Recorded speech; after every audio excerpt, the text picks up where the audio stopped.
Thanks for watching. Don't forget to like, comment, share and subscribe to. محتاج ہیں مسلسل ہر وقت ہر لمحہ اللہ کی عطا اور اللہ کی عنایت کے محتاج ہیں. ہر مسئلے کے لیے ہم تمام جو چیزیں ہمیں ضرورت پڑنے والی ہیں ان سب ایک ایک چیز کے لیے ہم اللہ کی رحمت کے محتاج ہیں. آفتوں اور بلاؤں مصیبتوں اور مشکلوں سے بچنے کے لیے بھی صرف اللہ کی رحمت ہوگی تو ہم بچ سکیں گے کسی بھی مصیبت سے, بیماری سے, حادثے سے, گناہ سے. تو ہر وقت ہم اللہ کے محتاج ہیں اور اللہ کی طرف سے رمضان مبارک میں خاص دعا کی قبولیت کا سیزن ہے. اور دعا جو ہے جس کے بارے میں اللہ کے نبی صلی اللہ علیہ وسلم نے ارشاد فرمایا دعا مخ العبادات, دعا ہو العبادہ, جو عبادت کی جان ہے اور جس کے لیے باب دعا کھل گیا. یہ بات ذکر کی گئی تھی کہ دعا کا چسکا لگ گیا جس کو, اللہ کے سامنے راز و نیاز و مناجات کا مزہ لگ گیا جس کو, اور جس نے اللہ سے مانگنا سیکھ لیا اس کے لیے جو ہے وہ جو ہے ساری دنیا اور آخرت کی ساری فلاح کے دروازے کھل گئے. اس لیے دعا کثرت سے مانگنی بھی چاہیے, دعا مانگنی سیکھنی بھی چاہیے, دعا کے آداب بھی سیکھنے چاہیے. اور دعا کا دروازہ کھولنے کے لیے شروع میں بتکلف کچھ دیر تک دعا مانگی جائے, اور خاص طور سے دعا کے جو آداب ہیں ان کا لحاظ کیا جائے. اللہ کے نبی صلی اللہ علیہ وسلم نے جو دعائیں مانگی ہیں وہ انتہائی جامع دعائیں ہیں. ان دعاؤں کو یاد بھی کیا جائے, ان الفاظ سے دعا کی جائے تو چونکہ وہ اللہ کے محبوب کی دعائیں ہیں اس لیے وہ اللہ کو پسند بھی زیادہ آئیں گے الفاظ. اور ایسی دعائیں ہم ہرگز کتنے بھی اچھے سے اچھے سیکھیں اور کتنی اچھی سے اچھی کوششیں کر کے ہم دعا اور مناجات سیکھ لیں, وہ الفاظ وہ جامعیت جو اللہ کے نبی صلی اللہ علیہ وسلم کی دعاؤں میں ہے ہرگز ہمیں نصیب ہونے والی نہیں. اس لیے ہمیں دعا کرنا چاہیے. اور دعا کے لیے جو اوقات خاص ہیں, ہر وقت دعا قبول ہوتی ہے اس میں کوئی شک نہیں, ہر ایک کی دعا قبول ہوتی ہے یہ بھی ہے, لیکن ظاہر ہے کہ دعا کے قبول ہونے کے جو شرائط رکھے ہیں ان میں خصوصاً ایک اکل حلال ہے, حرام سے بچنا ہے. ایک یہ ہے کہ قطع رحمی کی دعا نہ کی جائے جو ہے, اور جو ہے عادت اللہ کے خلاف جو ہے دعا نہ کی جائے. یہ دعا ان سے احتیاط کر کے جو دعائیں جو طریقہ دعا کا اللہ کے نبی صلی اللہ علیہ وسلم نے دعا کر کے ہمیں بتایا ہے اس طریقے پر ہمیں دعا کرنی چاہیے. تو دعا ہر ایک کی قبول ہوتی ہے اور ہر وقت قبول ہوتی ہے, لیکن کچھ خاص اوقات ہیں جن میں دعا قبول ہوتی ہے. رمضان مبارک پورا کا پورا دعا کا جشن ہے اور اس میں دعائیں قبول ہوتی ہیں, لیکن خاص اوقات ہیں روزے دار کی, افطار کے وقت کی دعا, اور ان سب میں سب سے زیادہ جس وقت اللہ کی رحمت متوجہ ہوتی ہے اور دعا کی قبولیت کا اعلان کرواتے ہیں اللہ تعالیٰ ایک منادی سے آسمان دنیا پر متوجہ جو ہے نزول فرماتے ہیں اپنے بندوں کی دعائیں قبول کرنے اور ان کی حاجت روائی کرنے کے لیے. اللہ تعالیٰ اپنے ایک فرشتے سے اعلان کرتے ہیں کون ہے, کوئی ہے مانگنے والا جس کی دعا قبول کی جائے. تو خاص طور سے تہجد کے وقت کی مناجات کو کوئی بہت بڑی نعمت سمجھنا چاہیے, اور یقیناً بڑا آسان ہے. جو لوگ صبح کے وقت میں تہجد کی ایک مسلمان کو ہونا ہی چاہیے, ہر ایک ایمان والا ہی کیا ہے وہ ہے جسے اس بات کا شوق نہ ہو کہ اللہ تعالیٰ اسے تہجد گزار بنا دے اور سحر میں اللہ کے سامنے راز و نیاز کا موقع دے. یقیناً تہجد کی نماز بہت بڑی نعمت ہے, اور تہجد کے وقت اللہ کے سامنے آوازاری کرنا یہ جو ہے اللہ کی طرف سے خاص عنایت اور خاص کرم ہے. حضرت وہ جو ہے فرمایا کرتے تھے, ہمارے حضرت شاہ مولانا محمد احمد صاحب ہمارے بزرگوں کے سرخیل تھے, وہ یہ فرمایا کرتے تھے کہ وہ کریم ایسے ہیں. ایک مرتبہ حاضری ہوئی اور بہت اچھے شاعر بھی تھے, اور بڑے ذوق کے ساتھ جب کوئی باقاعدہ شوقین مزاج اور ذرا شعر سے ذوق رکھنے والا جاتا تھا کوئی خادم, تو حضرت بہت شوق کے ساتھ اس کو اپنا کلام سنایا کرتے تھے. تو حضرت غزل سنا رہے تھے کہ ایک دن ایک غزل سنائی, اس میں یہ شعر آیا, شکر ہے درد دل مستقل ہو گیا, اب تو شاید میرا دل بھی دل ہو گیا.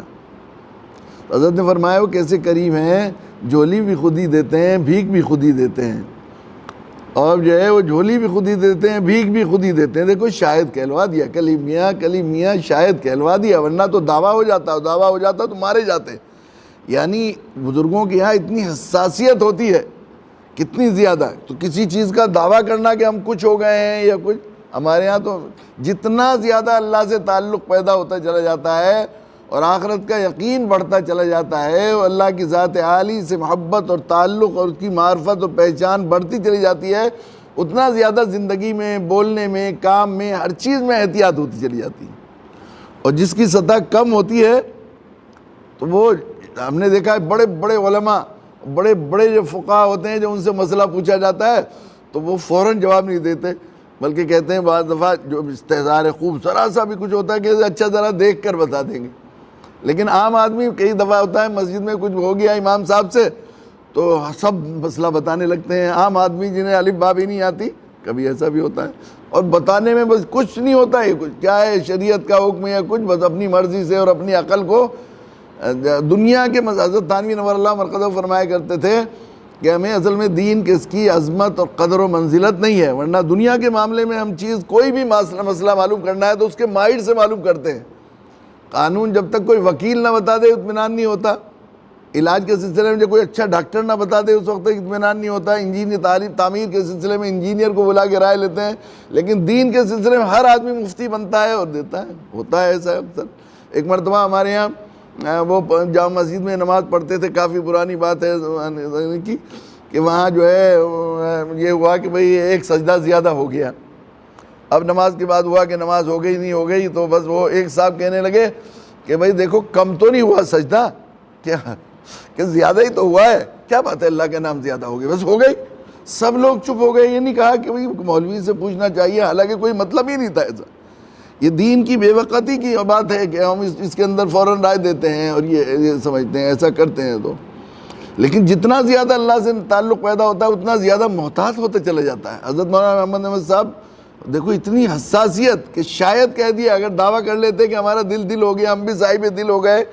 ہم یعنی اللہ والے ہو گئے، نیک ہو گئے، تو یہ دعویٰ ہوتا بڑائی اپنے بارے میں یہ گمان کرنا کہ میں کچھ بن گیا ہوں، یہ تو ہرگز ایک بندے کے لیے وہ نہیں ہے نا۔ اللہ کو کبر تو اور فخر اور عجب تو بالکل پسند نہیں۔ ہمارے حضرت والا حضرت مولانا علی میاں نور اللہ مرقدہ کتنی احتیاط فرماتے تھے، کتنی چھوٹی چھوٹی چیزوں میں۔ میں حاضر ہوتا حضرت کے یہاں تو وہاں سے واپس آتا تو ایک خط لکھ کر چونکہ ذرا یاد آتی تھی وہاں سے آنے کے بعد بہت زیادہ، تو ایک خط لکھ کر جو ہے مولانا نثار صاحب کی خدمت میں پیش کر کے آتا کہ حضرت ڈاک میں رکھ دینا تاکہ جلدی سے جواب آ جائے۔ تو کئی خطوں میں حضرت نے جواب وہاں سے لکھا ہے، کئی خطوں میں تمہارے آنے سے بڑی رونق ہوئی اور امید ہے برکت بھی، تمہارے آنے سے بڑی رونق ہوئی اور امید ہے برکت۔ تو ایک روحانی کیفیت ہے جس کے لیے روحانی اندر کے ادراک کی ضرورت ہے، بصیرت کی ضرورت ہے۔ ہم تو کہہ دیتے ہیں بھئی آپ آئیں گے تو آپ آئے ہمارے یہاں، آپ بڑی برکت ہوئی، حالانکہ برکت کوئی یہ ہر ایک آدمی تھوڑے دیکھ سکتا ہے۔ برکت تو صاحب دل آدمی دیکھتا ہے جس کی بصیرت کھل گئی ہو، یہ اندر کی چیز ہے، کشف سے اور بصیرت سے ہی معلوم کر سکتا ہے۔ حضرت فرماتے ہیں امید ہے برکت بھی، یعنی مجھے اللہ سے امید ہے کہ تم آئے ہو تو یہ ہوتا تھا، ایسا ہوتا۔ تو جتنے بڑے ہوتے ہیں اتنے زیادہ محتاط ہوتے ہیں۔ تو حضرت نے فرمایا کہ دیکھو کیسے کریم ہے، شاید کہلوا دیا اور شاید نہیں کہتا تو دعویٰ ہو جاتا، اور دعویٰ ہو جاتا ادعا ہوتا تو مارے جاتے۔ کہتے ہیں جس کو عطا فرماتے ہیں جھولی دیتے ہیں۔ جھولی کا مطلب یہ ہے کہ اس کو احتیاج، اس کے دل میں جو ہے وہ جو ہے دین کی عظمت اور دین کی ضرورت کا احساس دے دیتے ہیں، مانگنے کی توفیق دے دیتے ہیں۔ اللہ ہی منگواتے ہیں جس سے منگواتے ہیں، باب دعا کھول دیتے ہیں، اس کو مناجات کا مزہ لگا دیتے ہیں، جس کو دینا ہوتا ہے اللہ کے یہاں سے، جس کو دینا ہوتا ہے اس کو پہلے اس کے لیے باب دعا کھولا جاتا ہے، اسے دعا مانگنے کا ذوق، اور خصوصاً جو سحر کی دعا ہے، اللہ کے حضور مانگنے کی دعا ہے، وہ جو تہجد کی توفیق ہے اس سے نوازتے ہیں اللہ تعالیٰ۔ تو یہ جو ہے اس لیے کہ جتنے تاریخ میں جو لوگ اللہ کے نیک بندے ہوئے اور جن کا نام ہم فخر سے لیتے ہیں اور جنہوں نے دنیا میں نمایاں کام انجام دیے، ایک آدمی بھی ایسا نہیں دکھائی دے گا پوری تاریخ 1400 سالہ اسلامی کہ وہ اس نے کچھ کام کیا ہو اور بغیر اللہ کے سامنے سحر میں مناجات اور آوزاری کیے بغیر اس نے کچھ اسے نتیجہ مل گیا ہو۔ عطار و رومی ہو، اقبال نے کہا ہے عطار و رومی ہو، رازی ہو، غزالی ہو، کچھ ہاتھ نہیں آتا بے آئے سحر گائی،